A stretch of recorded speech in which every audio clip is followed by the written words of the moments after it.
It's funny, I was actually, I don't know why this has sent me on a bit of a spiral. I've gone back and watched all of the adaptations of Wind in the Willows that I know of, Oh, okay, cool. which is Nice. many.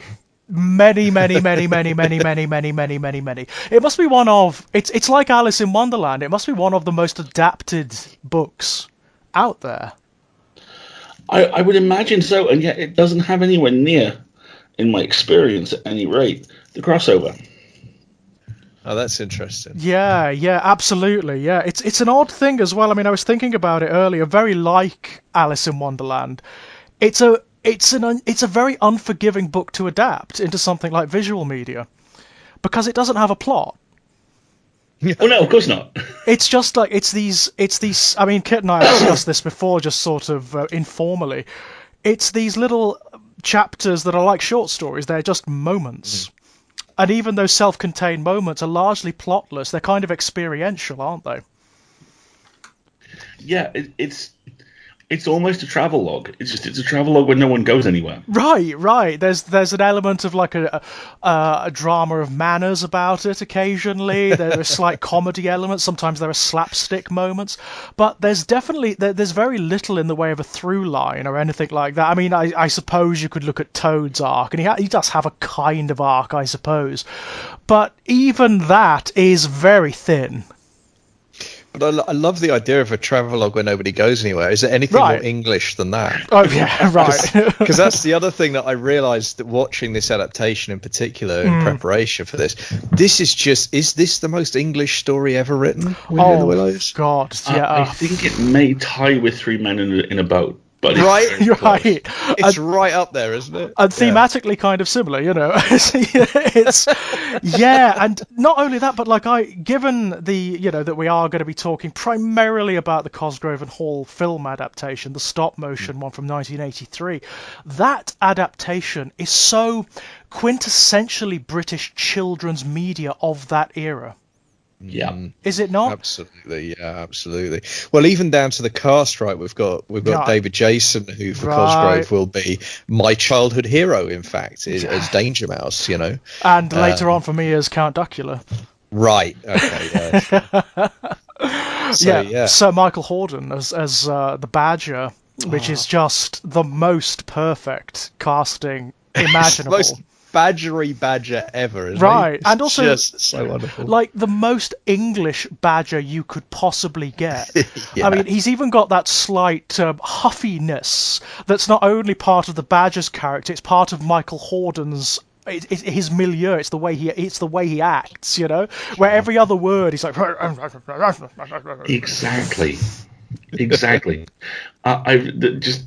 first time you see Badger, where he just steps out of the woods and goes, company, and turns back around. And, especially viewed through the lens of 2019, 2020, the only thing I can think of is Geralt of Rivia 8 feet to the left going, fuck yes.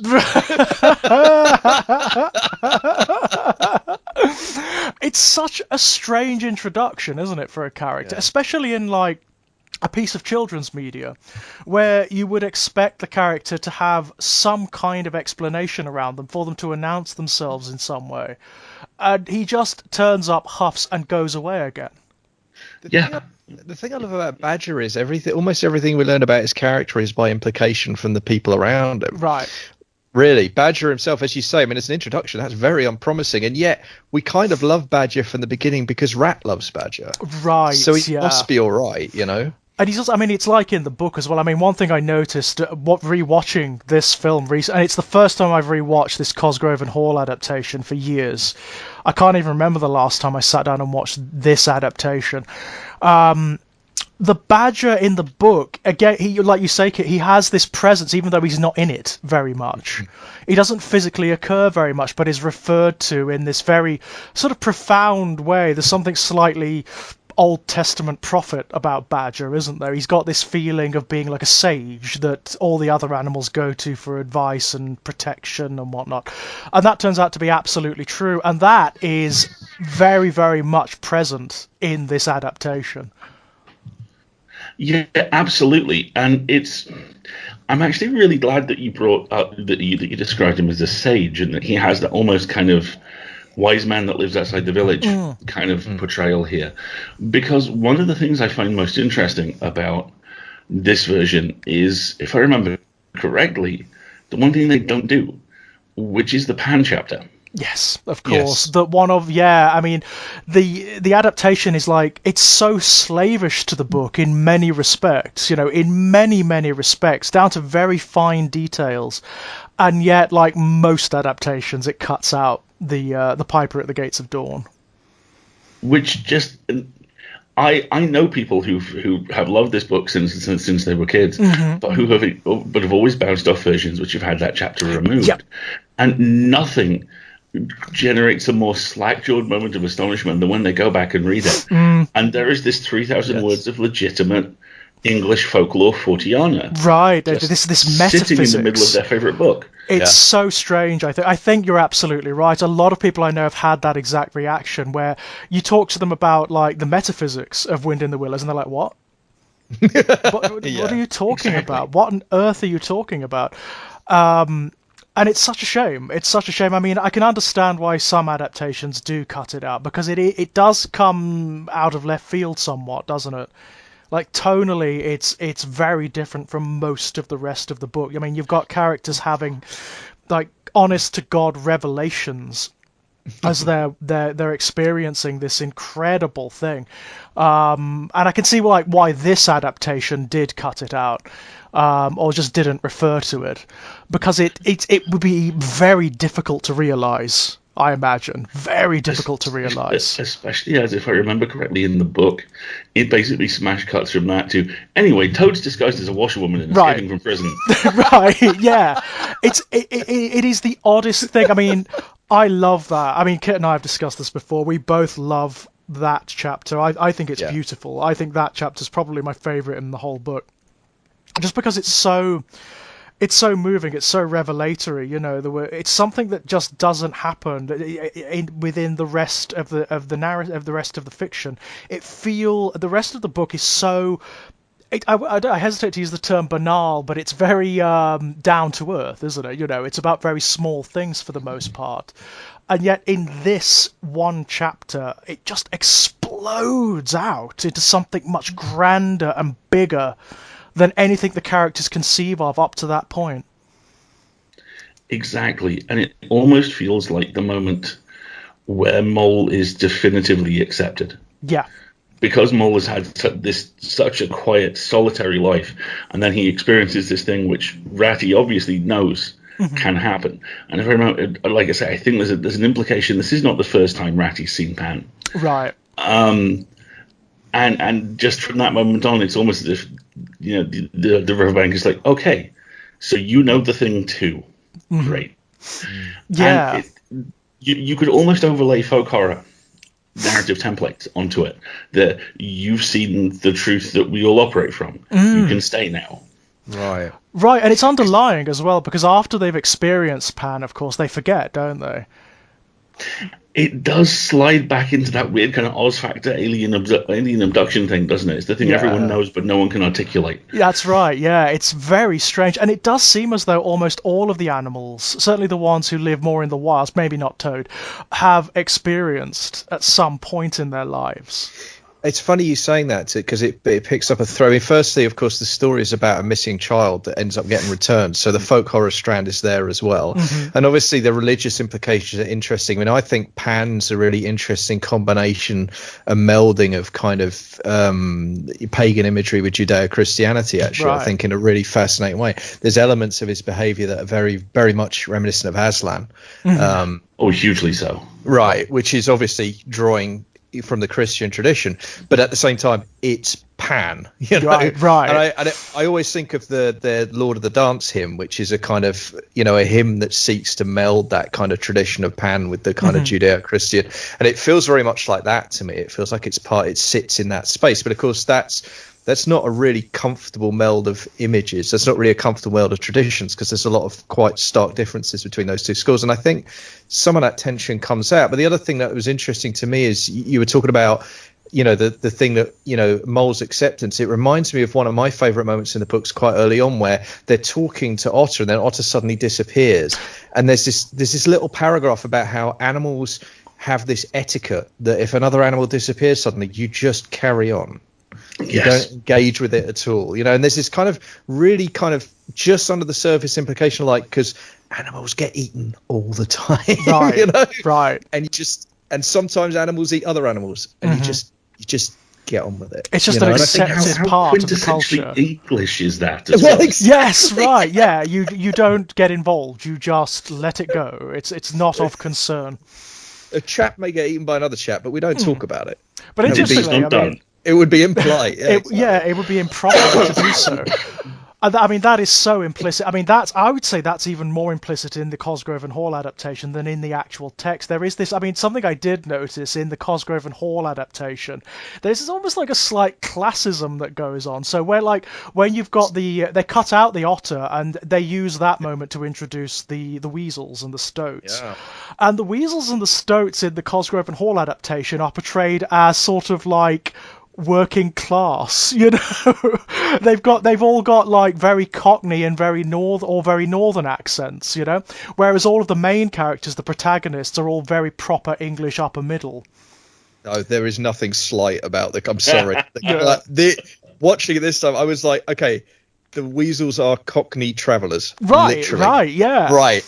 Yeah, no class encoding going on here, chaps. No, I mean, my goodness. And like you said, literally Cockney or Northern. Right. It's not, like... I mean, and I found that really interesting because that isn't really an element that's in the book. I mean, the main characters are, by their very nature, very sort of middle to upper class, but that class structure isn't referred to specifically. It's not something that actually occurs as a theme in the book.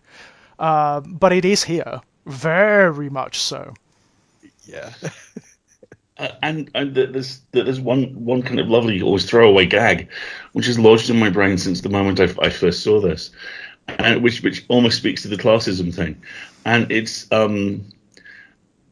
Ratty and Mole are being told what's happened to Toad whilst they've been away by a smaller animal. He says he's got himself arrested. Don't drop your H's. He's got himself arrested. Yeah. It's a sweet little joke. I did chuckle a little bit. I did chuckle a little bit at that one.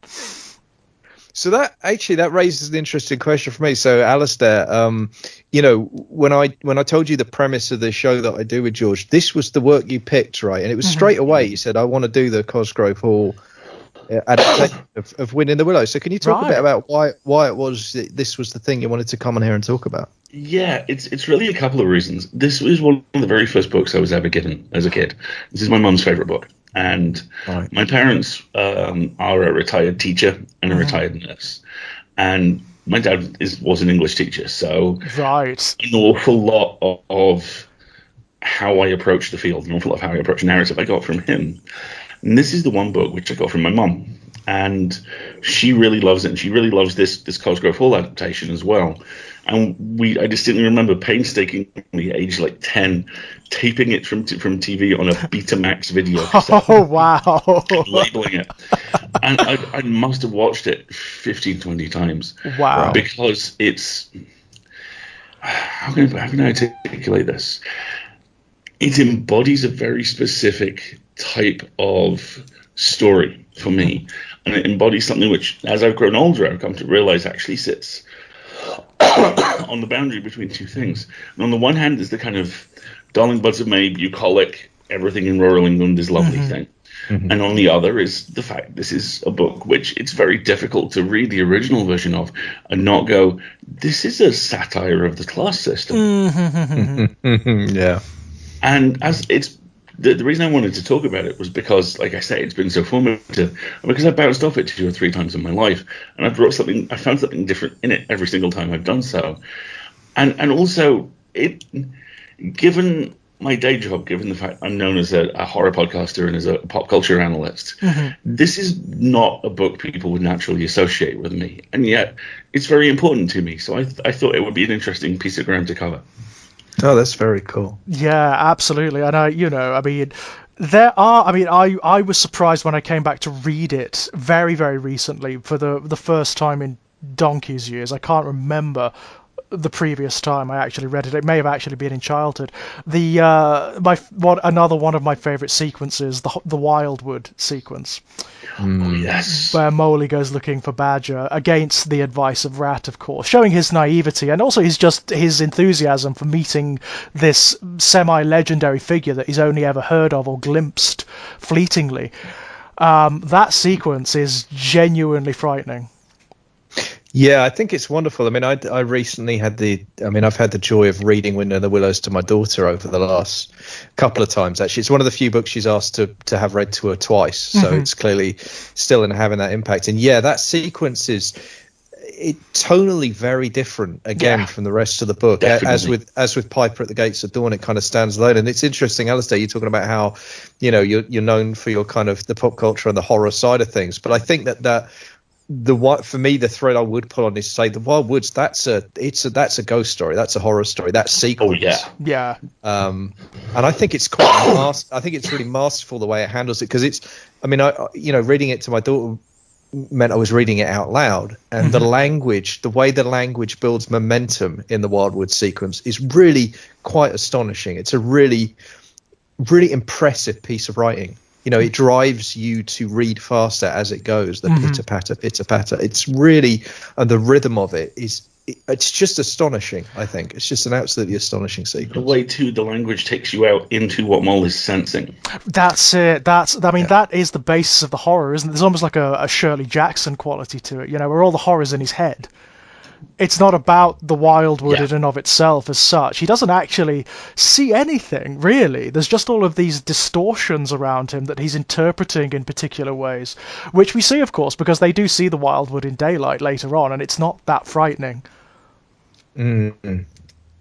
Yeah, and it's interesting for me that the adaptation kind of literalizes that, doesn't it? Because the adaptation actually does have the Stoats and the Weasels stalking him. Yeah, which is maybe a mistake. It's all done by implication. Is maybe a mistake. I mean, of course, it's difficult to convey that in the medium they've gone for. I mean, that's another fascinating thing about the Cosgrove and Hall adaptation. It deliberately goes for a really hard form of animation, stop motion, which Cosgrove and Hall I don't think were particularly known for. They tended towards more traditional cell animation, didn't they? Oh yeah, very, very much so. And bear in mind as well, it's not only that they embrace the stop motion elements here, but they throw in extra stuff too. I mean, the musical numbers. Yes. Done via stop motion. I mean, that's we fill the stage with goldfish tap dancing backwards. Level difficult. Yeah. There's some stunning moments I found with the stop motion. Just effects, like blankets being fluffed out and things like that. Moments like that, I think there was a moment with the caravan, with Toad's caravan, where I was watching the swaying of the, of the items that are hanging off the outside. I was just thinking, man, that's complex. It's all. It's always going to be the little things with stop motion, isn't it? Because it's such a difficult thing to do, even when you're doing something very specific, like something that's required for the story, like a transition or something. But to throw in all of these little redundant details that take forever to animate. I mean, forever and a day to animate. That's impressive. That's very impressive. Well, there's the little moments, and then there's the big ones, like you said, Alasdair. There's the ducks in the 30s pool sequence thing. Right. Like, what is that? Right. Complete with, like, the shimmery effect around the lens and all that. I was like, what is going on? And, of course, I'm always really, really happy to see a full-bore Busby Berkeley musical number show up. Because regardless of what it did, because I have yet to encounter a production that hasn't been improved by it. Right. A production that hasn't gone, you know what? Let's just go for it. Let's just go. And like The Wind in the Willows is just the perfect story for that kind of thing. I mean, you don't necessarily get musical numbers in the book, although there are moments of poetry, where characters explode into poetry to express themselves, and it is something very quintessentially, again, British. There's something about literature that was produced of that era. Like if you read The Hobbit, for example, characters explode into song all the time. All the time. It just seems to be something that happens. It derives from sort of like folkloric and mythic tradition. Well, and I think it's also always peons to that very particular countryside, right? The very, it's always kind of, I don't know, eulogizing or whatever the word is, but like really singing in praise of this green and pleasant land, right? This English, and it's all there in the. I mean, I think even Rat's. I mean, for me, even Rat's prose is poetry. The way Rat talks about the river, his description of life on the river and the riverbank. There's something poetic in that, even though it's ostensibly prose, I think. Yeah, definitely. I mean, one thing I did notice watching the Cosgrove and Hall adaptation, one of the tiny minor little changes they've made is that some of the tensions in Rat and Moley's relationship are removed. They're just downplayed a little bit. So, for example, in the first scene where they're in the riverboat, there is a scene in the book where Moley gets a little bit too over-enthusiastic and basically seizes the oars and capsizes them. That doesn't actually happen in the Cosgrove and Hall one. It's just that it's lighter, it's more breezy. It's just Mole fumbling about because he can't quite get the rhythm correct. Ratty's a really interesting character, especially when you bring him across multiple texts, because he occupies, and this may well be because this was, I think, literally the next piece of culture I hit after this for the first time. He always puts me in mind of Ford Prefect from Hitchhiker's Guide to the Galaxy. And I'm painfully aware this is a chestnut everyone reaches for. There is something of the Doctor to Ratty. Mm-hmm. There is something of that hyper competent. Yeah. Knows everybody, isn't quite connected to anybody thing. And I almost wonder, just to go entirely in the other direction, whether he's some kind of evocation of the cunning folk, whether Ratty is this kind of figure who all these communities have, who's just generally useful and nice, and everyone likes him. Yeah. And when things have to get done, they'll get done starting with him. Yeah, I think part of the quintessential charm of Ratty is that he's so much himself. It's something that's spelled out very early on. He basically tells you that, this is my life, this is my world, this is the sphere I operate in. And it's absolute, There's no doubt in Rat about what he loves and what he enjoys and what he wants. I love the fact that, for example, like so early on, he basically just invites Mole to live with him. Yes. Just because he wants to.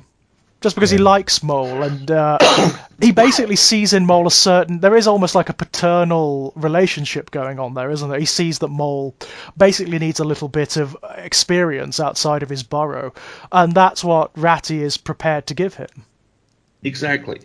I would also I'd be really interested to read different reads on Ratty as gay as well, because I think you could absolutely read him as gay. I think you could maybe read him as trans. Well, this is something that's come up for Kit and I before, hasn't it, Kit, when we were talking? I think last time, actually, we were just discussing generally about Wind in the Willows. There is a sequence which, again, is not in the adaptation. It's not in any adaptation, but it's in the book. And it's a very, very minor moment where they're in the cart with Toad, and Mole wants to be there, but Ratty does not. And Ratty's actually rather missing his home. And they are actually in bed. They're one is in bed on one side and one is in bed on the other, and they reach across the aisle and take one another's hand as a gesture of comfort. It's just it's a passing moment. It's a fleeting moment, but they have this wonderful, very healthy, very male relationship, which I really love. I absolutely love. It's intimate, it's physical, and it's unabashed. It's totally unabashed, and I really, really, really like that. And I think that's the other really powerful read of it. These are just two guys. Mm-hmm. This is a very, very, very deep, very personal friendship. Mm-hmm. Again, just pulling from pop culture most recently, the other thing which it puts me in mind of is if you've seen the first season of Picard, the friendship between Picard and Riker is very comparable. Mm-hmm. Right. Especially seen through that particular lens. Yeah, I like that. I like that a lot.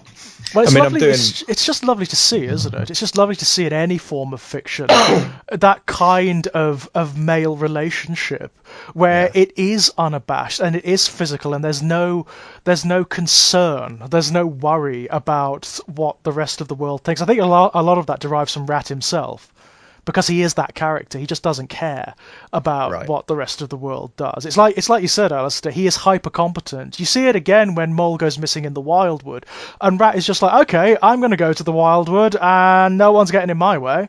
Yeah, I'm just gonna grab my pistols, grab my cudgel, and off we go. Off he goes, absolutely. yeah. I mean, in the Cosgrove and Hall adaptation, he basically just, like, knocks one of the weasels aside, doesn't he? He says, basically, get out of my way,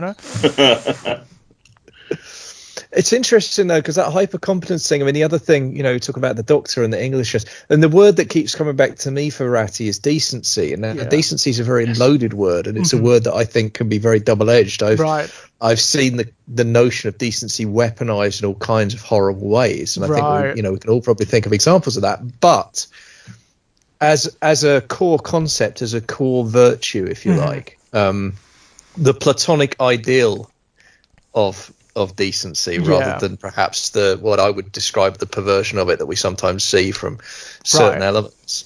I think Ratty does kind of embody that for me. I think there is some, and it's everything you've just talked about, I think ties into that. It's that thing of just like of just loving freely and without any sense of imposition, and with a completely open heart. And he's practical too. He's not a head in the clouds romantic. He's a deeply practical, pragmatic animal, right? He can row, he's got his riverside house, and he's got his, he's got his life skills. And if his mate needs rescue, and he goes to rescue his mate, and he takes his cudgel with him. I mean, he's a very practical animal, but he does have that core thing of just being present in the moment and just allowing that free expression. And I think there's something, I mean, again, bear in mind this is kids literature, these are the values we want to be giving kids, right? These are the things we want to be I mean, there's no agenda. There's no agenda, is there, in Ratty? It's not like Ratty. It's not like, say, the Chronicles of Narnia, for example, where there are loads of characters who are described as decent, quote unquote, or as moral, quote unquote, and are absolutely awful because they embody an absolutely awful agenda, which is trying to program children with a very particular belief system, and quite frankly, some very particular prejudices and bigotries as well. That isn't present here. It's just not present. I mean, Rat is he's not any kind of ideologue. He doesn't have any wider ideology beyond that core decency. And it's something he feels. It's not something I don't even think it's something the character has thought about as such. It's something he feels. It's something that's very, very sincere and legitimate. It's something he feels towards other characters. You see it in his relationship with Mole at the very beginning. I mean, he doesn't know Mole from Adam.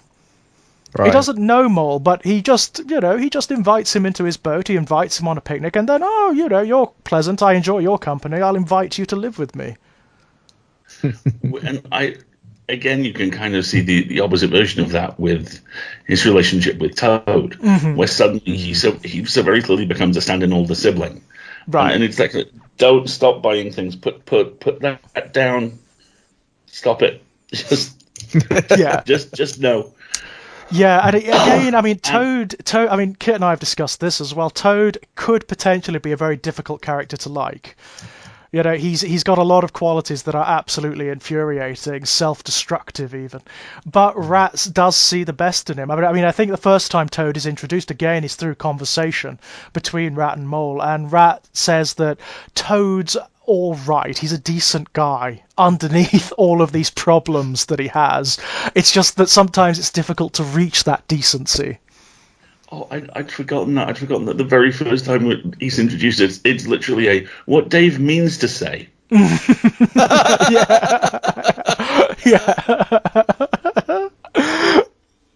Pretty much. Yeah. Pretty much. I mean, Toad's a really interesting one, and actually, if you want to kind of gesture at a critique, I feel almost honor bound to do it, given what we've already discussed about the class dimensions. Of course, I think that one of the things that watching this adaptation this week really made me think of, I mean, I can't remember if I made a note of it or not, but there was a moment when I thought, so this is basically, so after Toad's gone to prison for, by the way, I mean, all right, the fact that he got 15 years for cheeking a policeman and 2 for dangerous driving, that's clearly a comment. And I duly noted, that's a comment, and I respect that. And also a joke. Yeah, but still going to jail for dangerous driving, okay. I mean, dangerous driving is a bad thing. You probably shouldn't do it. And his house gets taken over by working class people, and then the middle class animals rally together. And I was like, so we're protecting the landed gentry against the working class, are we? It is interesting, isn't it, when you consider that, like, the Toad, not only does he engage in theft and dangerous driving, but lots of other things as well, and he's basically forgiven for it. He breaks jail. He actually goes back to Toad Hall, but he's basically forgiven for it, whereas the rats and the weasels are not for their transgressions. I think here's my thing with Toad. And I think actually it's probably the book's probably got slightly more nuance than the adaptation, but certainly in the adaptation we are told repeatedly that Toad is a decent chap. I'm not convinced we ever see it though. You know what I mean? Like, think about it carefully. When do you actually? The only time you kind of see it is when he realizes he's been rude to the washerwoman's daughter, and even then there's kind of quite a lot of self-interest involved in that revelation. There's agenda there, isn't there? That is interesting. That is fascinating. There's almost like, I mean, going back to the C.S. Lewis comparison, there is an Aslan thing going on there, isn't there? Where you're constantly told that this character is good and moral and absolutely wonderful, and they act in entirely contrary ways, It's interesting because when you mention that, especially the interaction with the washerwoman's daughter, I'm reminded of nothing more than the Marquis de Carabas in Neverwhere. Oh, wow. Interesting. And that glorious moment where I think it's Dor who is legitimately very upset. And the way that, like a cat walking on a surface he hates, but he knows he has to, Patterson Joseph just kind of edges over to her and goes, there. Yeah. A totally like perfunctory gesture, and it's that kind of, I need to do a positive emotion. How do I? I've read about this. And the thought process. Yes, I understand what is supposed to happen here, what the etiquette is. I don't necessarily understand why it's the etiquette, but I'll give it a go. Yeah. And in Toad's case as well, you can almost imagine him like dislocating his own arm, patting himself on the back afterwards as well, can't you? Do you know what I mean? It's just like how wonderfully he handled that situation. Oh yeah, I mean there is an element of Toad that is almost all ego, isn't there? It's almost all ego. There's almost nothing else. There's no room for anything else. And it does get dangerous, I mean, I can't. I don't know why, but I blanked on the ending. I got confused between the ending of the book and the ending of the Cosgrove Hall adaptation. Now, the ending of the Cosgrove Hall adaptation is a joke, isn't it? They're talking about how Toad is a totally reformed character, and then of course he turns up in a biplane. That's the one, yeah. So he's not, he's learned that the whole total joke of the Cosgrove Hall adaptation is that he's learned nothing. He's as much Toad as he ever was, And even better, he dive bombs the river, climbs, the engine dies, and he actually looks to camera, shrugs and goes, as it falls out of shot. Yeah. Oh, it's so great. So he's learned nothing, basically. I mean, you could. I mean, to give Cosgrove and Hall a bit of credit. I mean, they were probably knew they were leading into a TV series, so they've got to revert to mean for Toad, otherwise that's not going to work. So I mean, I may be given slightly a pass on that. Yeah, that's probably the case. I mean, have you watched the series at all? Did you watch the series when you were kids? Yes. I mean, probably. I don't have any memory of it at all, though. Interestingly, very vaguely remember. I mean, I was born in 1984, so it was airing when I was like a baby. But I do recall it. I do remember bits of it. I remember that it is basically the continuing adventures of the Wind in the Willows. It's what happens after the book, and it's just very. It's very like the chapters of the book. It's these self-contained episodes that explore different aspects of the characters and whatnot. Some of them get really weirdly dark, though, like more so than the book. Weirdly dark. I always remember there's one episode which I found harrowing as a kid. kid, a very young kid, obviously, where Mole ends up foraging some mushrooms, which turn out to be poisonous, and ends up poisoning himself, and they've got to go on some quest to find the antidote or whatever. I remember finding that absolutely harrowing as a kid. Just looking at the episode guide for the show, there's a couple of really surprising things. There were 52 episodes made of this. Goodness. And a stop motion, that can't have been cheap. Painful. Painful. Absolutely. And they actually adapted the 2 chapters which got left out. Right. Episode 9 is Wayfarer's All, which is the seafaring rat who comes and tries to persuade Ratty to leave with him. Right.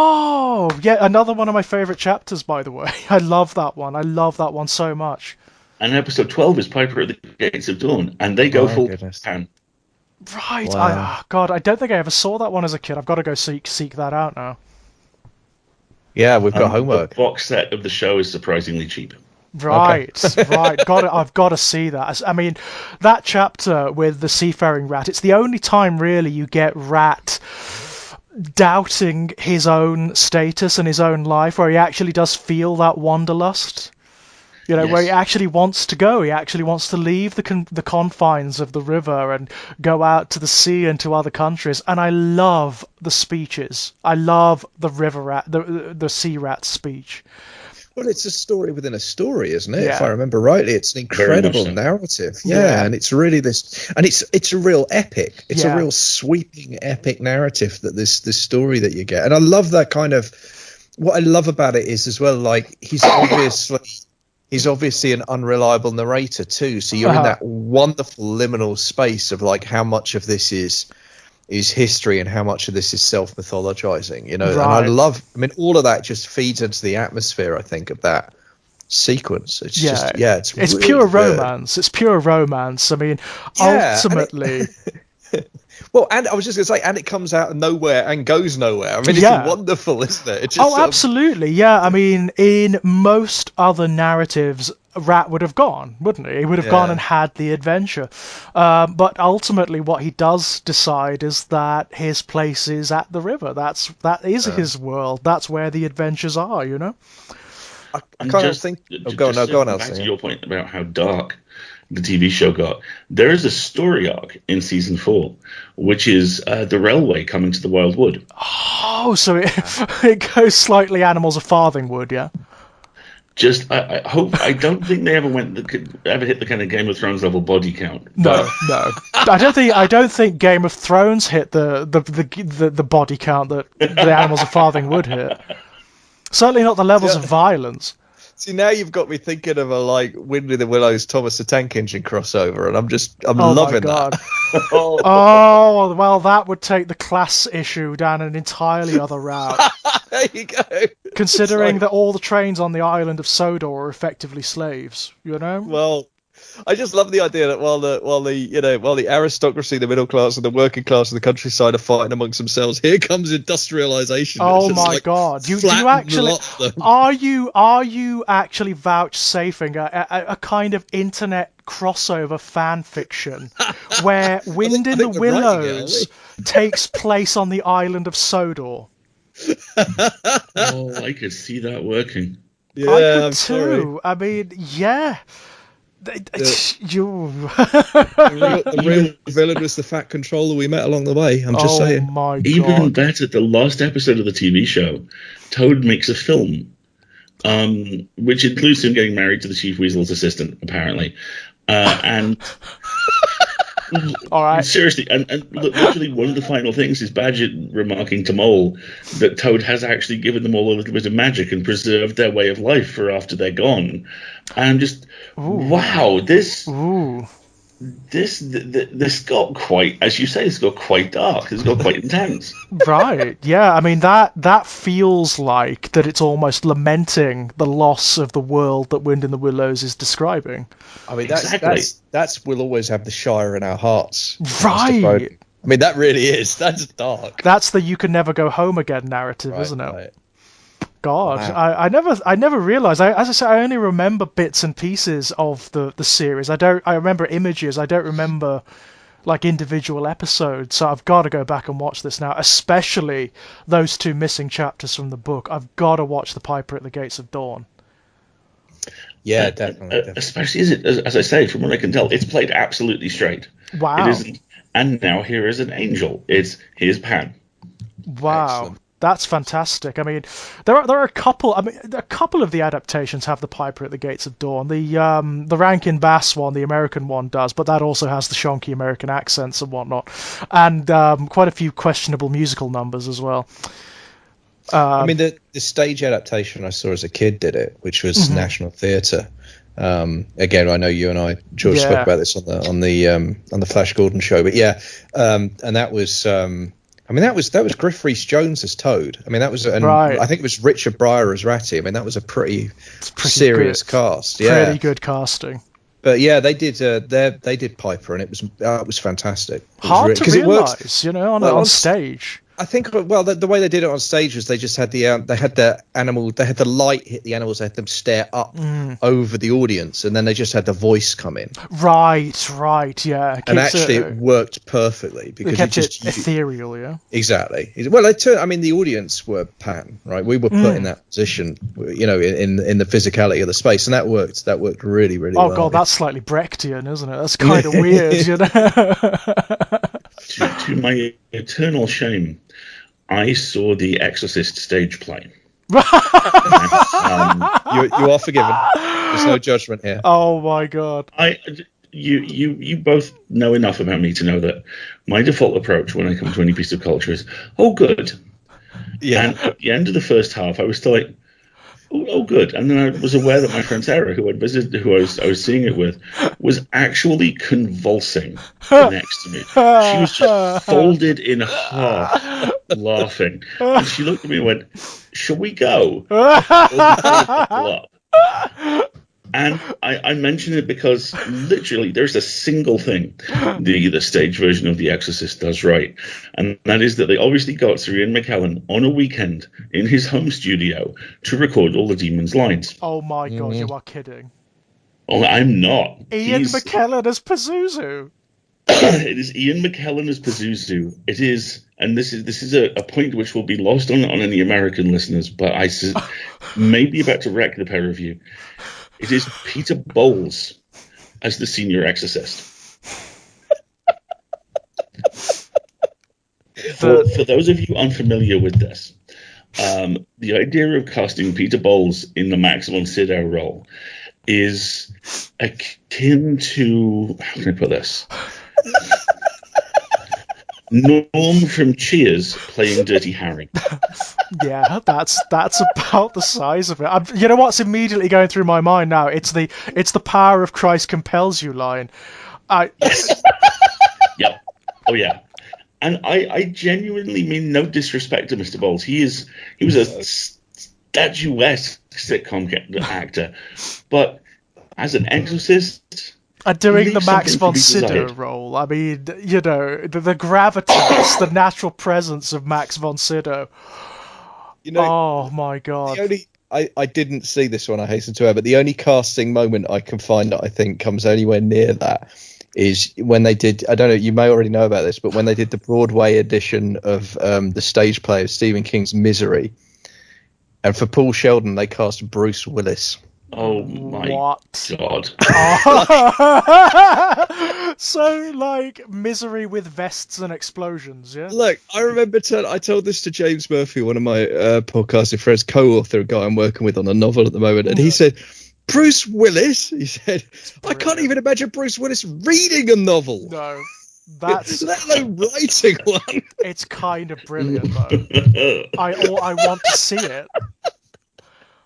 I desperately want to see it, Oh, dearie me. God, it leaves you wondering, doesn't it? What next? Are we going to have, like, I don't know, a Jim Carrey as Randall Flagg, perhaps? So who knows? That might work nowadays. Carrey looks kind of interesting these days. Actually, considering some of the roles he has done, it might fit. It might actually come off, So if I want to circle back to Toad actually, because there was something else that really hit on this time that I'm not sure I'd really fully engaged with before on my other experiences, and I think it might be because of the way the adaptation handles the scene where they finally go to the hall and confront him, because they have it happen off stage, don't they? Badger's, you can hear the conversation between Badger and Toad, but it's very muffled. It's like it's ambient, isn't it? And I don't know, this probably makes me quite a bad pop culture critic because it feels blindingly obvious. I think it's the first time I've realised just how much it really is an intervention. Yes. You know, like Toad is an addict, and these are his friends, and that kind of makes sense of all the otherwise perplexing stuff about, he's a decent chap, really. You know, he's a decent chap at his core. He's just, you know, he has these, and it's this very English way of tiptoeing around. He's an addict. He's got an addictive personality, and once he's in deep, he's completely lost. You know, and I think that I don't know what it is about the way that scene was handled in the adaptation that really kind of brought it out to me. And then of course Toad does become sympathetic as a character, because, you know, addiction's a medical condition, right? It's an illness. And then suddenly you do kind of, what's clever about it dramatically is what it means is you feel sympathy for Toad even when he's being crassly manipulative to characters you really love. Right, you know, even when he's manipulating them and say, it's a great gag, right? I need a lawyer. Then my doctor, I need a lawyer. That's just brilliant bit of writing. I mean, that's just. But the nice thing is, how much. Go ahead. Sorry. No. Go on. I wonder how much of that is down to David Jason.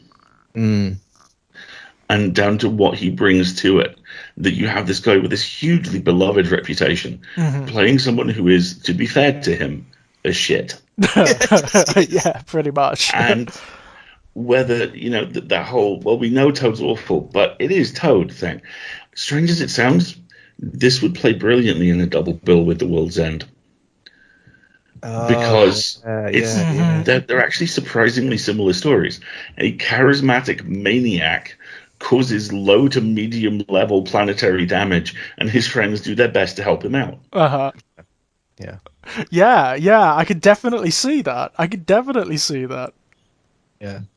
No, that's a good shout. And it's just interesting to me that it's weird, isn't it? Because we started out by saying that it doesn't have, Wind in the Willows doesn't really have much of a narrative, and it doesn't. But it does have these really strong themes. It has these strong dramatic. Hugely so. Yeah, and I think that, I mean, again, for a piece of children's literature to be dealing with the psychological reality of addiction in really, frankly, a more mature way than many movies of the week manage, to be perfectly honest.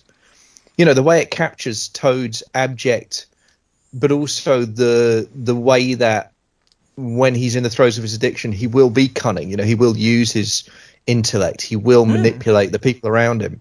Well, again, that's redolent of the psychology of people who suffer with addiction. You know, they do become manipulative and uncaring about. In pursuit of the fix, yes. all else is secondary. That's right? it. That's it.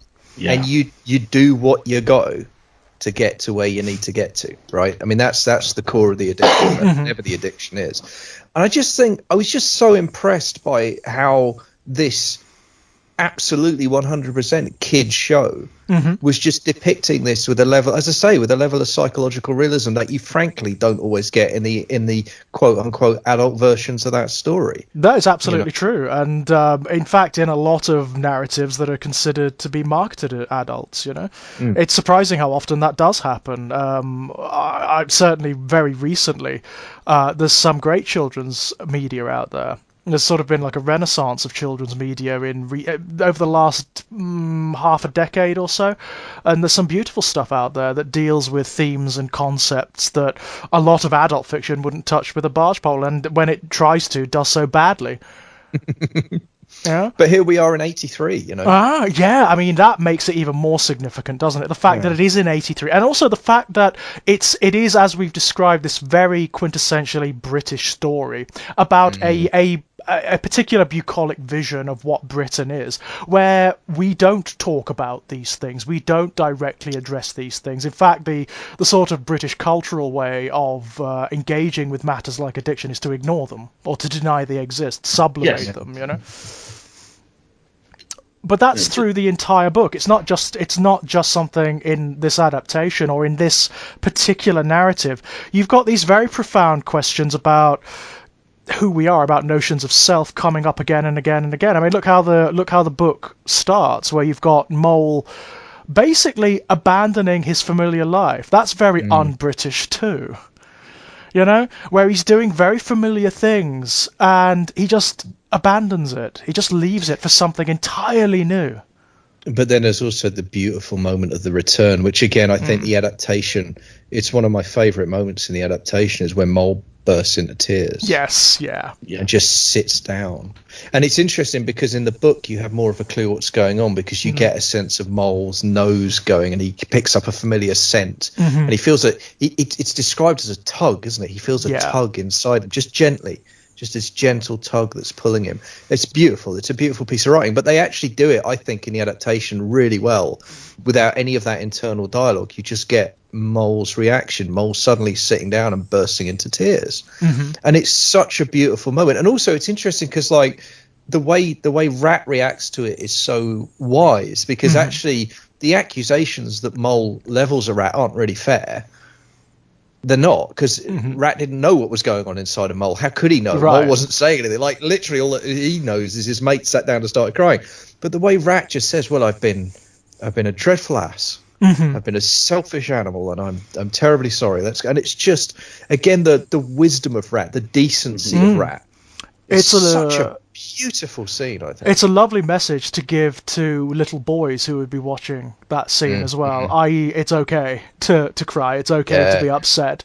And also, the Rat's reaction is not that which is classically paternalistic in British culture, which would be, of course, to deride the boy and to say, oh, pull yourself together, or stop being a girl, or whatever, you know. Exactly. It's understanding. It's like, well, he says without saying a word, your reaction is legitimate. Your emotions are legitimate, and I'm going to help you with them. Strange as it sounds, which it resonated very strongly with me for, was a moment in Mass Effect Andromeda, which is about as far away from Wind in the Willows as it's possible for you to get. In terms of light years, yeah. Literally. But for anyone who's unfamiliar, Mass Effect Andromeda is, in my opinion, the unfairly overlooked fourth Mass Effect game about a group of humans and other sentient species who, knowing the galaxy is very much on a short doomsday clock, leave. And you are on a generation ship that wakes up somewhere else and how to explore this new galaxy and make new friends and new alliances. And there is a lovely throwaway moment you have with one of your companions where out of nowhere he goes, do you ever just break down and cry? Not for long, just for a little bit. And you have the option, I think, of going yes or deriding him. And if you say yes, he goes, yeah, everyone does. It's just how we deal. And it's scattered through with these lovely moments of dealing with this massive seismic cultural and personal change, and how that's absolutely what takes Mole out at the knees in that moment. Where he suddenly remembers who he is and where he's from and how far he's come. We call it looking down. It's that moment where you suddenly stop going, this is great, this is my life, this is what I'm doing. And then you look down and see where you were 10, 15 years ago and go, oh my God. Right.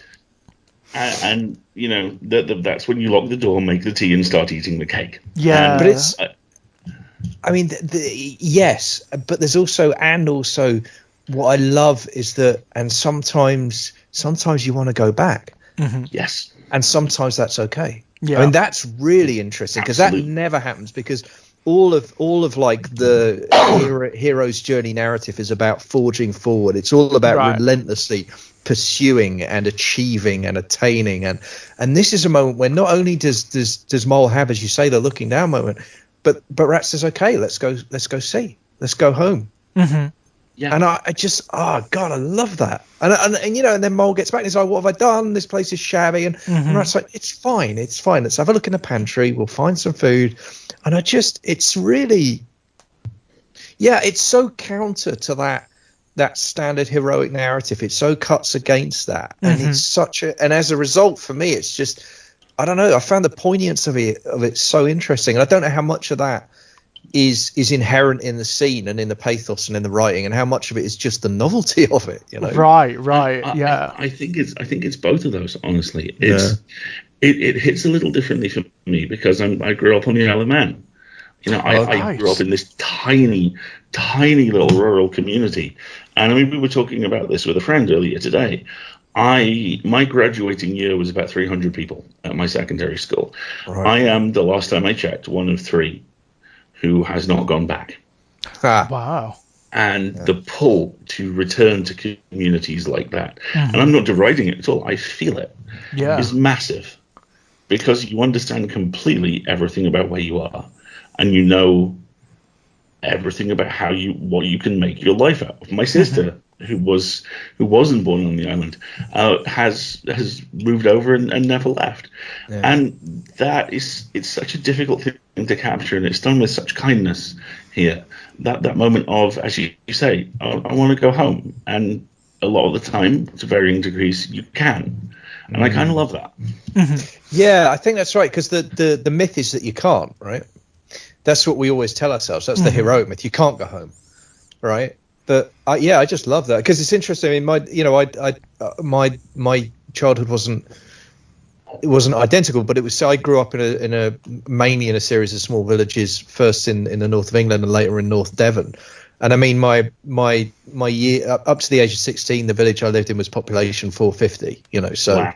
Yeah, so pretty. And it had a secondary school that was from that village, and 3 neighbouring villages were all bussed into that secondary school, and it was still, 30 kids in a 2-year class or something. So it was pretty small. I know there are smaller, but it was not big. And I mean, for me, it's interesting. For me, I mean, partly it's because I'm a horror writer, and it's partly because I wasn't terribly happy in that environment. For me, the going home is the horror story, right? Yeah, for me, right, that pull that you described, Alasdair, that's the meat hooks of death pulling you back. Yes, right. Oh yeah. I do think there's kind of an overlap between our work in that, to be honest, Kit. I mean, I think it was, I think it was, it's one of those weird things that you never notice until someone else spells it out to you. But I think it was our mutual friend Rowan who said to me once, you are pathologically hateful of conservatism of any kind. You do know that, don't you?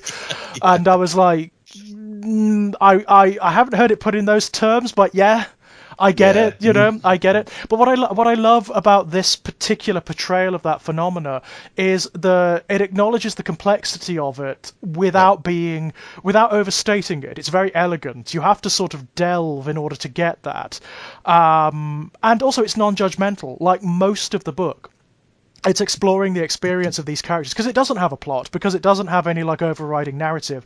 What it has to rely on is the experiences of the characters, and that's what you get, full force. I think the key word there was elegance. I think that's really important. Yeah. Because you're right, and the clever thing about it is because it's so elegant, and I have to say, I think because it's so English, all of that depth comes out of very apparently small moments. Yeah, I mean there aren't any big moments really. Not really. Toad getting arrested is probably Toad on trial. Toad getting banged up. That's probably the only really. And the train chase. I guess. Yeah, I suppose. I mean, even they are portrayed in a kind of light manner, aren't they? There's no real. I mean, I think the only moment where there is any kind of semblance of threat is the Wildwood sequence, and even that it's made explicit that it's not really real. I mean, the interesting thing about the Wildwood sequence for me as well, though, is that it's a natural threat. Yeah. It still feels part of the universe in a way that, because that's the other thing we haven't talked about, is how fucking weird this story is. Yeah. This so strange, because why are there suddenly humans and motor cars? Why are toads being put on trial in human courts? Yes, and put in prisons? and I love the way, like, it is just naturally part of the world, because they talk to him like, "Oh, you are a wicked toad. Oh, you're just an animal like any other, that walks around in waistcoats and talks and steals cars and whatnot." Owns a mansion. Yes. Yes, but that's the other thing. And yes, owns a mansion, but also we know that if he can escape the prison and make it back to the riverbank, he'll be okay. Now, if he's actually in England and there's actually laws and jurisdictions, that doesn't make any sense unless the riverbank is a foreign country. An extradition treaty. Right. Or you exactly. you could look at it in another way, in the sense that the riverbank in the natural world is literally another world. It's a metaphysical difference between that and the human world. I mean, there is some kind of commentary there, isn't there? I mean, Toad is the character, he's the animal character that is most in love with the foibles of the human world. With the motor cars, with the exactly. He's the most human, interestingly, of the characters in that regard, and he's also the one that's the most self-destructive, the one that actually has the most problems. It's the characters who know who they are and where they are, and I suppose kind of what their place is, what their sphere is, who are better off. It's so interesting. See, the thing which just blankly horrifies me is I've just realised Toad would absolutely post on 4chan. Yeah, I mean, I dread to think what Toad would be like in the present day. Toad would be Trump. I don't think I can argue with that. Yeah. Toad that's kind of the worry, isn't it? He would be the Boris Johnsons of the world, wouldn't he? I mean, given the status that he was born to, given his privilege, he'd be a politician, wouldn't he? But I just find it so fascinating that Toad alone is the one who walks between the world. And it's like... The fact that he's I mean, this is an interesting decision as well. The fact that he's aristocracy, yes, and he's a toad. I mean, there's something going on there, isn't there? There's definitely something going on. After the pig, the toad is the next animal you'd pick. Right. And arguably, the pig's got problems because it's domesticated already. So there's you'd have to get into a whole other realm there. Like there aren't wild pigs in the UK. Right. A really interesting decision, I think. Yeah, definitely. I can now tell you a deeply weird thing, which is actually speaks tangentially to this. A long time ago, I was a comic and game store manager, and one of our regulars worked for MAF as the Ministry of Agriculture and Fisheries at that point. Okay. And this was a couple of years after Foot and Mouth. Right. So everyone was kind of breathing out a little bit. And one day this guy came in. We got talking about that time. And he said, yeah, I was on one of the field teams. And, me being a horror guy, I was like, oh, really? Tell me more. Yeah. Go on. And he said, basically, there were three tiers. There were the folks who would go in first off and diagnose everything and make the calls. Then there would be the kill team who would go in and murder the infected animals and dispose of them. Wow. And then he was on the tertiary team who would sweep through and make sure that they hadn't missed anything. And he said it's not a job he'd like to talk about. But the thing he told me, which just stuck with me for basically forever, was this. He said the thing we couldn't tell anybody at the time was we were terrified of it getting into the wild boar population. Because we have no idea how many there are, and they are everywhere. Wow. Wow. Basically, if it had vectored into wild boar, Foot and Mouth would have gone places it couldn't have made it, because they don't have the tracking data for how big that population is and where it is. Wow. So it would have basically gone underground. Oh, cripes. So what you're telling me is when we spent all that time mocking feral hogs, actually... the feral hogs remember. Yeah, interesting. The feral hogs remember. Interesting. We should have been grateful they weren't infected feral hogs, because that might have been game over. Oh god, there's a potential sort of post-apocalypse story going on there, isn't there? Definitely. That's really good. Well, I'm slightly more terrified than I was before we started this course, so thank you for that. Right. Wow. So, Jeez. it was that tenuous. It could have, just that one boar, perhaps. Yeah, just Wow. that one. Yeah, one species leap. Yeah, blimey. Oh, fascinating stuff. See, this is why I love horror writers, because we all fundamentally love that thing of that would have been awful if it happened. Yeah, so let's pick at it. Let's think about it. Let's unravel that. Yeah, exactly. Yeah. Why not? You know, And there's also that part of us that's looking at like something as fundamentally innocent as Wind in the Willows and extrapolating into all of the horrific places it could go. It's the same part of us that looks at like the Disney adaptation of Beauty and the Beast and says, you know what, I want to write the story after where Belle realizes she fell in love with the Beast and not the man, and that the man's boring, and the man is now really annoyed that he's not mythic anymore, that he's not a monster and he's not powerful and whatnot, and they're both really pissed off with it. You know, that's us, isn't it, in a nutshell.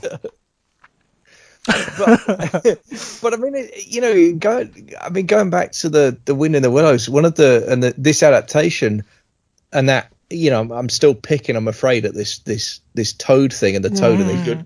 Yeah. The moment when he's taken into the jail and he's sent, I mean, I've already kind of put my finger on the gag about you get 15 years for cheeking a policeman and 2 years for dangerous driving. But the moment where he's been marched down to the deepest, darkest dungeon in the prison, there's a silhouette of a noose at one point. Right. It's sinister, isn't it? It's actually one of the few areas where the story gets really sinister, and it's all centered around law and order. There is a critique, isn't there? There is a critique there. Well, I just think that's so fascinating to me. Like, why is this apparent? Because this is a thing, like, on one level, this is a very, very traditional English story about the middle classes protecting the aristocracy from the working classes. Right? I've already talked about like the property angle, but at the same time, the Wind in the Willows is so scathing about law and order. Totally so. It is really like aggressively unhappy with the criminal justice system. Clearly and so. I just find that really interesting, because that feels to me to be two kind of disparate points of view. Those 2 points of view do not appear to me to be intellectually coherent at all, and yet they're both there very clearly in this story. And I just remember seeing that noose and thinking, that's really fucking dark. This is a kid's show. Well, in the entire sequence, you're supposed to identify with Toad, aren't you? Right. Toad is kind of like the hero escaping from his unjust treatment, I suppose. There's even like the chase where the police are all hanging off the train and whatnot, and that image is kind of threatening. And again, you're identifying with Toad as the sort of action hero, I suppose, at that moment. And that is fascinating in and of itself, the fact that the story is casting the police as the threat. Yeah. Yes, and I love the moment of class solidarity where the engine driver just says, "Oh, I see, you got kids at home," and they're all, "Yeah, get on board. I'll give you a ride. I'm not supposed to. It's against regulation." This 1.5 foot tall, clearly green washerwoman. Right. I mean, yeah, the best disguise ever. Oh, sir. Don't mess up my moment of class solidarity, all right? I will not allow it. Do not pick holes in a beautiful moment. And of course, he's being betrayed by the aristocrat. Notice that. Notice what's happening. And as soon as he finds out, he kicks him off. Right. Quite right too. I'm all about the engine driver. He's the real hero of the narrative. He's the true hero of this piece. Well, what I've always liked about him is how stoic he is. Like, in the face of all of this stuff, he doesn't care. He just carries on. It is that pure Paul Merton-esque. That's unusual for Wednesday. Right. Yes, exactly that. Exactly. But given the world that we're operating in, where you do have this strange interplay between talking animals and non-talking animals and human beings, and demigods turn up at various points and whatnot. Why not? Fine.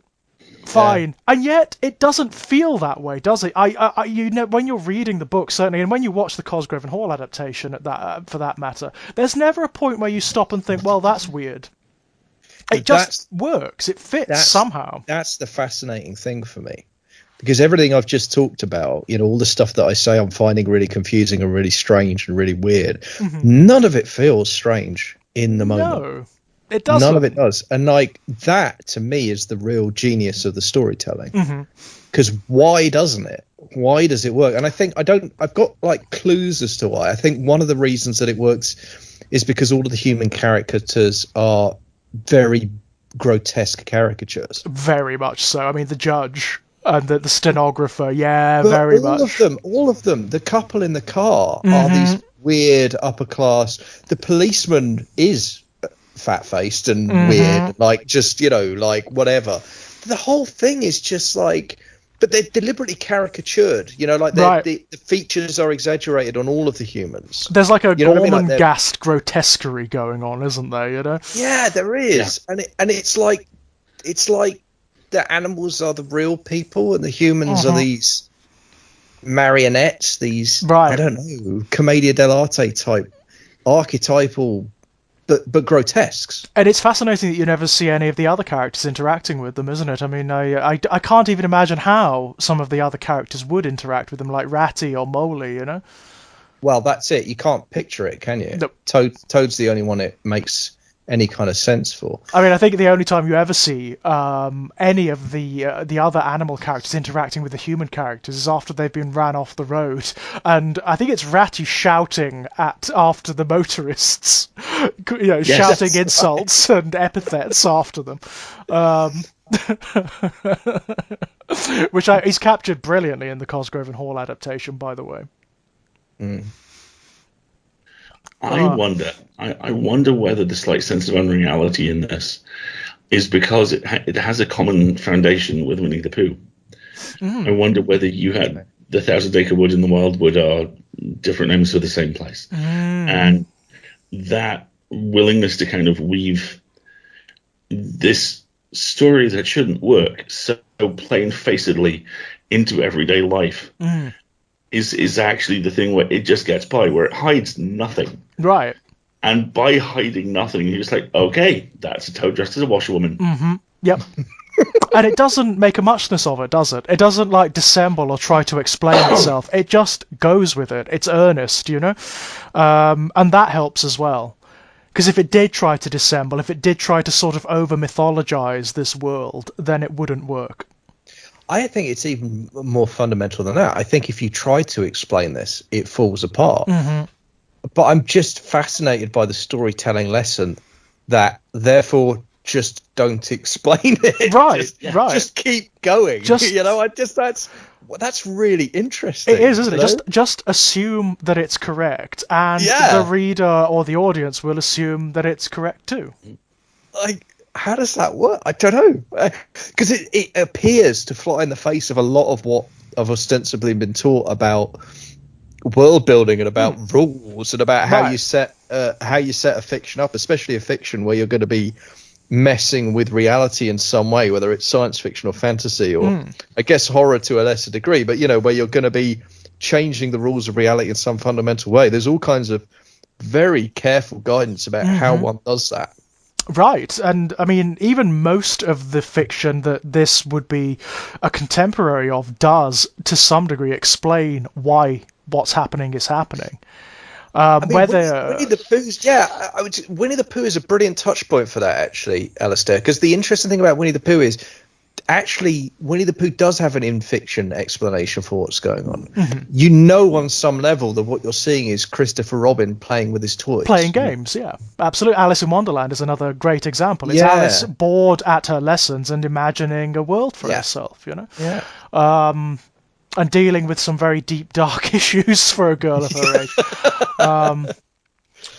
May have gotten into her dad's opium, I don't know.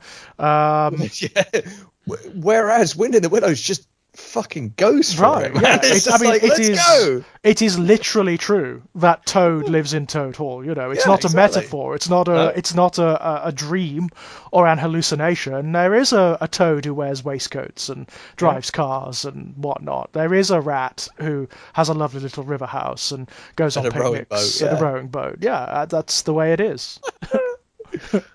In this world, that's what happens. Oh, it's so great. I like that. There's something I find very attractive about that, where the world is kind of absurd and it just allows for that assumption. You just go with it. My favorite ever example of that, I'm aware the show has probably not dated very well at all. Certainly its creator hasn't. But it's the best throwaway gag in 7 years of Buffy, which is I think it's the season 5 opener, and it's this exchange. I've lived in Sunnydale my whole life. You know what I've never seen? The castle. The big freaking castle. No. Yeah. Yeah. Absolutely. Yeah. Absolutely. There's a wryness to it, isn't there? When it's handled ineptly, there is this kind of winking at the audience quality, and that often doesn't work. But here in The Wind and the Willows, it doesn't even bother doing that. No. It's just the way things are. Yeah, exactly. That's the way it is. And you don't need the explanation. You don't need the explanation. It's not George R. Martin or Tolkien, where every tiny little twig and tree branch has its own back mythology that goes back through generations of seeds and whatnot to the beginnings of all creation. It just allows for itself. It allows itself to breathe, and I really, really, really like that. I mean, that's fair, and I think it's a good observation. But for me, what's interesting is even within the realm of children's literature, it's somewhat unusual, I think. Yeah, it totally is. And that's the bit that really interests me. Is the idea, because I mean, my initial thought was, it's children's fiction, you can get away with it. But as we've kind of explored, Winnie the Pooh does have an intertextual explanation. So does Alice in Wonderland. I think so do many of them. I mean, so does Narnia. It doesn't. Yeah, Peter Pan. There's always an explanation, whereas this one just is. And I'm just as we talk about it, I'm more and more fascinated by that simple statement. Yeah, and it makes it very charming. I mean, it makes the experience of the book very charming. There's that unspoken interaction that goes on between the reader and the text, where it very silently unveils you into its world. There's that transaction that occurs, and it's very complex, even between children and the text. But you go for it. You just allow for it, and that there's a certain magic to that. There is a certain sleight of hand there, and it's a beautiful thing. It's a beautiful thing. It's kind of the opposite of what Tolkien does, where it's just like let's just give the audience a breeze block of exposition. We're going to explain everything. Here you go. God almighty. There's a book I can't read anymore. I used to love it as a kid. I used to love The Lord of the Rings as a kid. I read it like 12 times before I was in my double digits. I don't know how I managed that. That's impressive. I can't. That is very impressive. Yeah, I can't. No, can't do it anymore, I'm afraid. But I'm just really, I mean, I think I'm really glad. I mean, Alasdair, thank you so much for picking this one, because it's one we've been sort of boiling around for a little while, hasn't it? Because I think what sparked it off? I think we both you read it to your daughter, didn't you, Kit? And I sort of went away and read it on the back of that again for the first time in a long time, and it just enchanted me. I've got to say. I mean, I've enjoyed it more with adult eyes than I did as a child. I also think it. Go on. I'm done. Go ahead. Oh, okay. I mean, the other thing I was just thinking about is the other thing that's so enchanting about it are the details. I mean, one of the things that watching the adaptation made me realize was like every time I hear Ratty reel off the contents of his picnic, I get hungry. Yeah, yes. It's and lovely, I get hungry, isn't it? and I don't even know what half of that stuff is. Like, right. I've never eaten half of that food, and I still am like, oh my god, I want to take like. So it's interesting, isn't it? That there's moments of specificity and there's moments of detail, and they're really powerful as well. And again, there's almost a poetry to it. I mean, if I remember rightly in the book, it's all written as one word. It's whatever it is, pickle, gherkin, ox tongue, blah blah blah, and it all the words run together in this single kind of block of text. Right. Like, there's an opulence to it. There is a real opulence to it. It kind of reminds me of there's an oddly similar sequence in A Christmas Carol where when the second ghost, the ghost of Christmas Present, turns up, and when he manifests in Scrooge's house, there is this just eruption of all manner of foods and good things to eat, and Dickens just reels off this long list of just the most sumptuous, delicious sounding foods. It's that similar quality, isn't it? It's a communication of opulence, and it arouses something very fundamental. It makes you feel happy, it makes you feel comfortable, and it makes you feel hungry. It's very clever.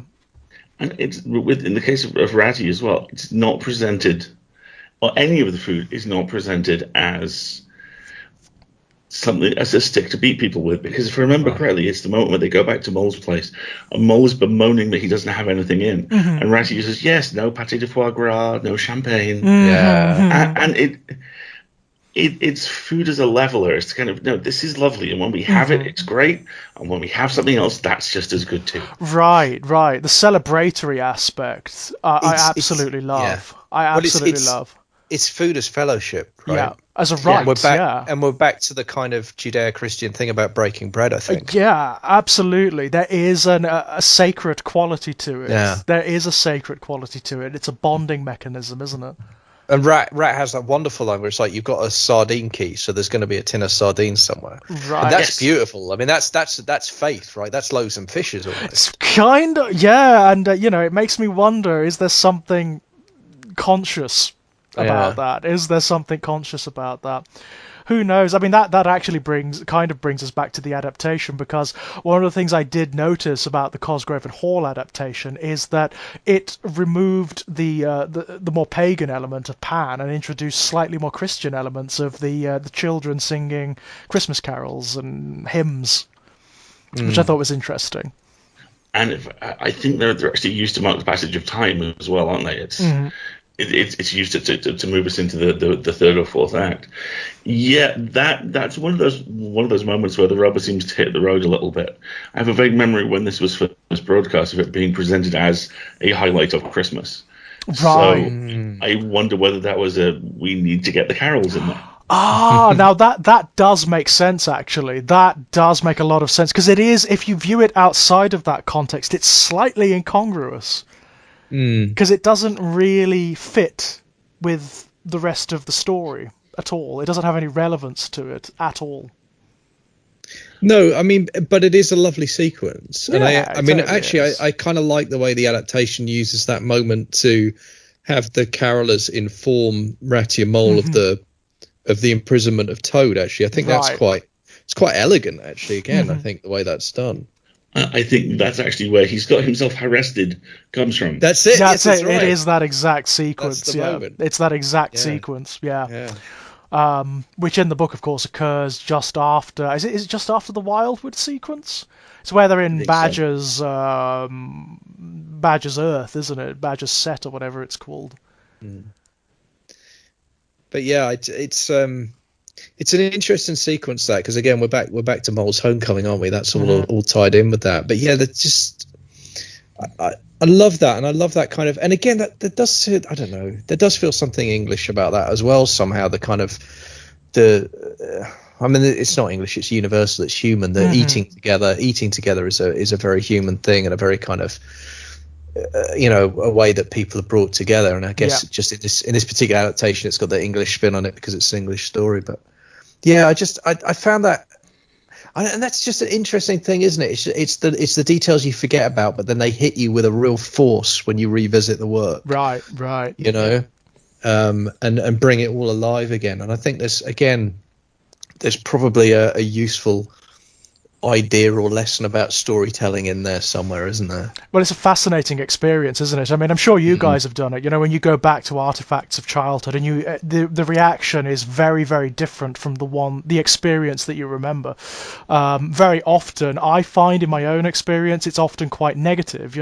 What seemed to be enchanting or beautiful or whatever actually reveals itself to be fairly awful. I mean, to be fair, I was born in 1984, so I was brought up with the sort of Thatcherite, Reagan-esque push to market to children. We were a demographic, so it's things like Transformers and whatnot, which I loved and love still. But you go back and watch those shows now, and they are atrocious. I mean, they are cynical, awful toy catalogs, essentially. It's aggressive marketing to children. But something like this, which doesn't have that agenda, it actually effloresces when you go back and watch it with adult eyes. It's beautiful. It's absolutely beautiful. What I was surprised by with this adaptation is it's how quiet it is. Yes. It's so slow, and these moments of incredible quiescence where nothing is happening. It's just transition, And in many works, certainly works for children, that could result in a certain leaden quality, but it doesn't here. Well, it's charming, isn't it? Yeah, I mean, it fits. It works, and the music is that as well. The music is beautiful. Yeah. And again, very gentle, very calm, and it really fits the mood of the piece. I remember, again on the last rewatch, just noting that a few times, just how perfectly the score matches what's going on the screen. Mm-hmm. The score is fantastic, actually, and a lot of that music is used in the later series as well. Right. Well, yeah, you'd be crazy not to, because it's gorgeous stuff. But yeah, you're right. The gentleness of it too is really interesting, and it is. I mean, obviously we've highlighted areas where it's not there and where there's menace, but I think perhaps part of the reason that the menace of the Wildwoods and the prison and the excitement of the chase sequence are so elevated is because so much of the rest of the default mood is that quietness, that gentleness. So it feels that much more jarring when you reach those moments. Yeah, absolutely. I mean, the vast majority of the Cosgrove and Hall adaptation it's just very, very domestic moments, isn't it? It's casual conversations and interactions. It's not like high drama. It's not supposed to be. And the pacing thing's really interesting to me, because as much as I'm almost ideologically a fan of fast-paced work, like that's kind of my default, it's really nice for me to engage with something like this and realize, like, no, actually sometimes slow is good. Right. Sometimes slow is really good, Well, I've just finished reading A Song for the End, so like that just the pace of that is just so quick. It's so like, it's it leaves you feeling kind of, by the end of it, you're sort of, I need to go and calm down. So actually experiencing this as well, which has the soporific quality. Yeah. It really works. It really does work. And it's just profoundly kind. Yeah. Yes. In a way which, to come back to something that you were both saying earlier, it almost seems like people forgot how to do for a while, and that you're starting to see circle back around now. Yes. It's a very, very kind, compassionate story, which is told with the courage to have those quiet moments. Mm-hmm. Yeah, and that's a wonderful thing in children's fiction, because of course, just a year later in 1984, what do we get? The entire market of children's media in the UK and in the US is just saturated with conflict. And not only conflict, but conflict which is politically motivated. You've got good guys and bad guys. There's often a war involved, and very often the good guys win through force, or strength of arms. There's a lot of coding going on. So something like this is a sincere tonic to that. Yeah. But I think no, go. And I mean, I'm like you. We have every episode of the Sunbow G.I. Joe on DVD. Right. And Thundercats, all that stuff. Love it to bits. It's shit. Exactly. It's shit, but I love it. The most recent Transformers comics. Right. I would put head to head with some of the best comics in modern Western literature. More Than Meets the Eye and Lost Light. Absolutely superb. Right, and yet at the same time, they're about very large talking cars that turn into robots. It's true. It's absolutely. I mean, what comics like More Than Meets the Eye and Lost Light demonstrate is that the demographics for the original franchise have grown up, and they are now demanding more sophisticated storytelling. We're not satisfied anymore with just a toy catalog, which just shows you how the toys transform and whatnot. We want something that's psychologically complex. And what I love about Lost Light in particular is that it kind of throws away all of the pew pew bang bang stuff, and it goes for the densely psychological. To the point whereby you have it explained that Cybertron, the home planet of the Transformers, because all of the Transformers that were left there are male-coded, it is a world where homoromantic relationships are the norm. Yes. And it uses that language. It's great. It's absolutely brilliant. The pair bonds between male Transformers and female Transformers on other colonies, all of that stuff. It's brilliant. It's absolutely brilliant. Love it. Love it to bits. Megatron. My sincere hope is that in our lifetime, some form of adaptation of that hits. God so I can almighty. hear someone as Swerve deliver the Ultra Magnus. Tall. Obsessed with rules. Cross. Just existentially cross. Yeah.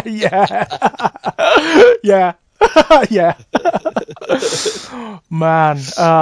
And just so you can see Megatron on that planet in the midst of all the flowers that represent the deaths that he's caused. Yes.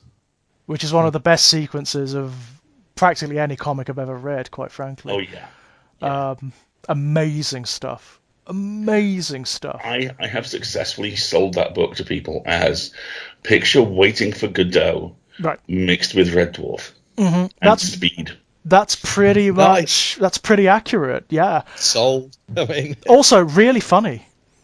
Like, genuinely funny. You wouldn't believe it that this big po-faced story about an intergalactic civil war that spanned millions of years and seeing the devastation of entire races and planets. But there's an incredible sense of humor underneath it all. The simple fact that every time they actually get something done, Hot Rod holds a party with banners saying, "We achieved something!" Right.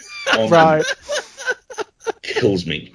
There's a sequence, the sequence where Megatron is invited to the cinema aboard the Lost Light, and what they're actually showing is a propaganda film from within the war, where he's portrayed as an absolute monster, and he's sitting there going, "It didn't happen like that." It's the best thing. It's just wonderful, But it's just that arc, it's the fact that an arch villain like Megatron can actually be shown to be an incredibly complex character. I loved that. I loved it so much. In fact, for me, I think that's my Megatron. There's lots of different Megatrons now, but that's probably going to be mine. He's very close for me, but my evil heart will always belong to the copper and purple Suave Vital T-Rex. Oh, well, Beast Wars Megs is an entire... the vaudeville villain? Oh, yeah, absolutely. Mustachio twirling vaudeville villain? Yeah, absolutely. There was something deeply adorable about a suave, hovering T-Rex, almost reaching his tiny little arms together going, ha, ha, ha, ha. And he's just such a great character as well. That, the vaudeville villain suits Megatron so well.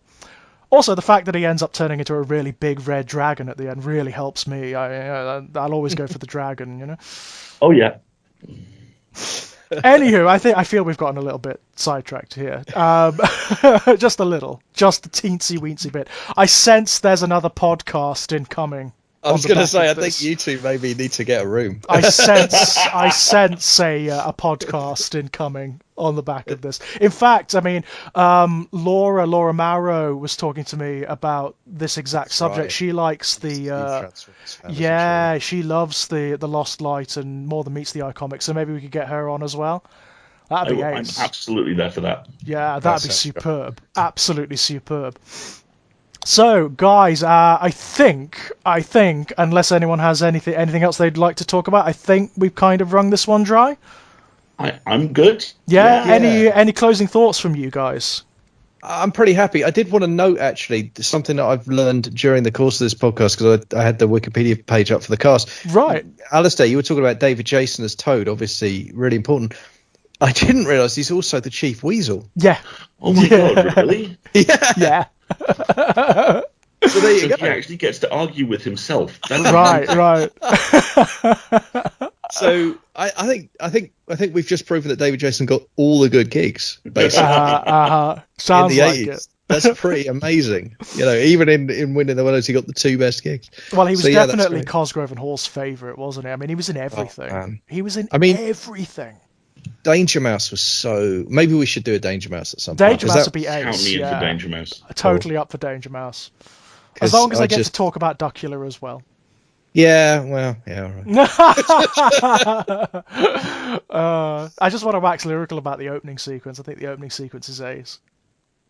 Yeah. I still have friends who, when the doorbell goes, will shriek, Oh, get it! Yeah. Just as long as they don't walk through the wall as well. Brilliant. I mean, no, it's just. I mean, all I'd love to say is that I found re-experiencing Wind in the Willows a genuine joy. Just a genuine joy at a period where there's been a lot. It's been incredibly fraught, very difficult. Wind in the Willows has been a tonic. It's been beautiful to experience. Something so positive, something so uplifting. Yeah, it's been wonderful, and I would advise people to go and revisit it. And also, if you do get the version that's got all the chapters in it.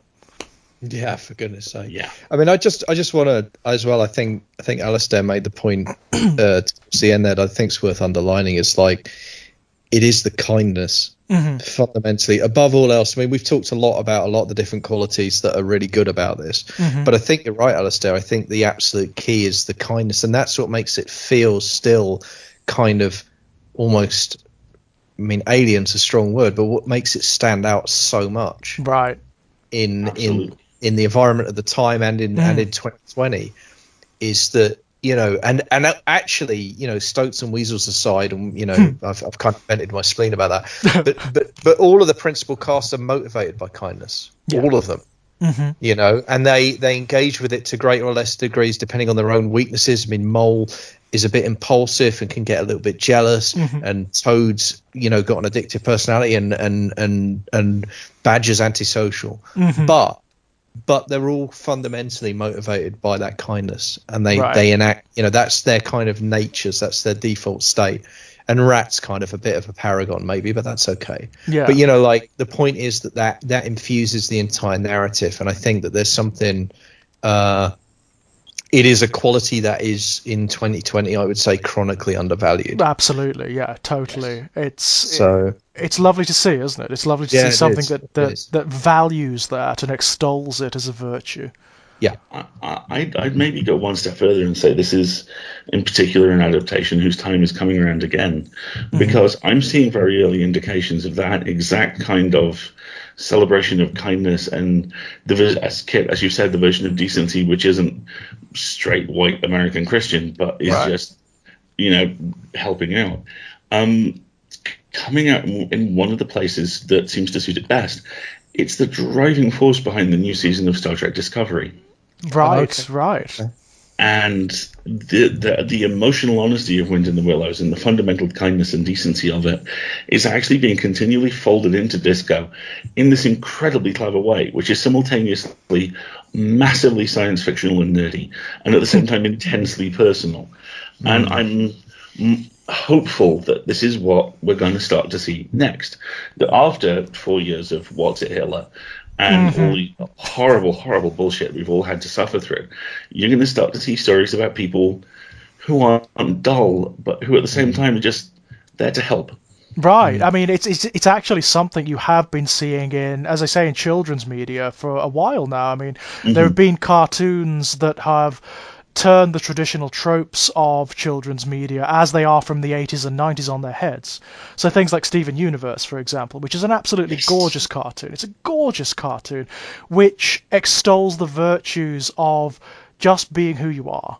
and of non-aggressive solutions to conflicts. Really profound conflicts as well. It's a beautiful thing to see. It's a really beautiful thing to see, and I do think that legacy does derive from things like Wind in the Willows. And closer to home as well. The thing that just struck me: this is by some distance the kindest incarnation of the Doctor we've ever encountered. Right. Yeah, and I think that's a good she's shout. absolutely a reaction to her times. Yeah. Right. Yeah. Right. I mean, I have my issues. I have some quite profound issues with the Chibnall era in terms of the writing and the politics. Right. But you're right. absolutely right about the portrayal of the Doctor. I think that's a really acute observation and a really useful one. Yeah. Yeah.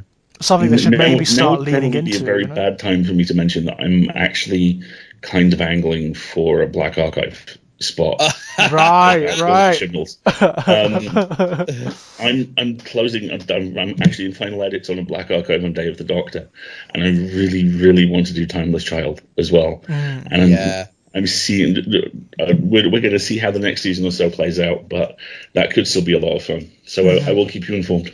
Look, Timeless Child, if you told me at the start of the Chibnall era that the Chibnall era was going to include the Timeless Child, I would have flat out not believed you. I mean, and I have to give credit, like, as I say, I have my issues, some of them quite profound, but I have to respect the sheer chutzpah of that episode. Like the sheer, and the possibilities that it's opened are fantastic. I mean, you can't, I can't imagine even trying to argue with that. You know what I mean? Like, it's just, I remember watching it, and I have my issues with the episode, but like fundamentally, it's like, okay, yeah, well done. You just blew the doors off, and I have absolutely no idea what happens next, and that's great. That's how I want to feel watching Doctor Who. Yeah, so absolutely. Fair play. No more kablam, please. No, God, I could write a Black Archive about that, but it would just be the word "fuck" written like 7,000 times. For the odd U dropped in, maybe, I don't know. Oh, brilliance! Absolute brilliance! Fantastic. Well, guys, thank you so much for chatting with me this evening. Alasdair, is there anything that you'd like to pimp out? Anything you'd like the audience to know about? Thank you so much for having me on, chaps. A couple of things, if that's all right. Yeah, I have a weekly pop culture newsletter called The Full Lid, which releases 5 p.m. every Friday, and I'll send you a link to the sign-up page for that. Links it's below. free. It's 5,000 words of me yelling about stuff I've liked in the week. I also co-own Escape Artists, which is a 4 wide podcast network. We do short science fiction, fantasy, horror, and YA across Escape Pod, which has been nominated for the Hugo a couple of times, PseudoPod, which is the horror show, and the job I have held longer than any other in the world, and PodCastle does fantasy, and Cast of Wonders does YA. So I'll make sure all the links for those come straight to you. Please do, guys. Links below to all of those. Kit, is there anything you'd like to pimp out at the moment? I'm sure there's some stuff. There's got to be some stuff. Oh, there's always like your amazing novella. That's amazing. Right. Yeah. Amazingness. Okay. Thank you. I might mention that. Yeah. Right. I just wanted to go back. I mean, the full. I'm right that the Full Lid is Hugo nominated as well, right? I was the best fan rated finalist this year, and the Full Lid is the majority of the work I do in the year. So yeah, it is right. Yeah, absolutely. kind of Hugo nominated. My hope is it makes best fanzine next year. Okay. Thank you. Yeah. I mean, because I'm a subscriber, and I have to tell you that, actually, where we were talking just now about kindness, and I think for me that Friday injection of enthusiasm is it's always welcome. Some weeks it's more welcome than others. Some weeks I'm really desperate for it, and it's really like I can't seriously sign up for it, guys, because it is as Alasdair says, 5,000 words. But it's like, I mean, even when you're engaging with work that I'm personally not interested in, I'm interested in your engagement with the work, because that's what you deliver. And genuinely you'll give me a level of appreciation, even for a film or a book I have no intention of watching or reading. I will still feel that both that I've learned something about it, and more importantly that I've gained a level of appreciation. So thank you for that. And as I say, I just I can't recommend it enough. It's a fantastic way to get that Friday afternoon lift that you'll probably need if you have a day job like mine.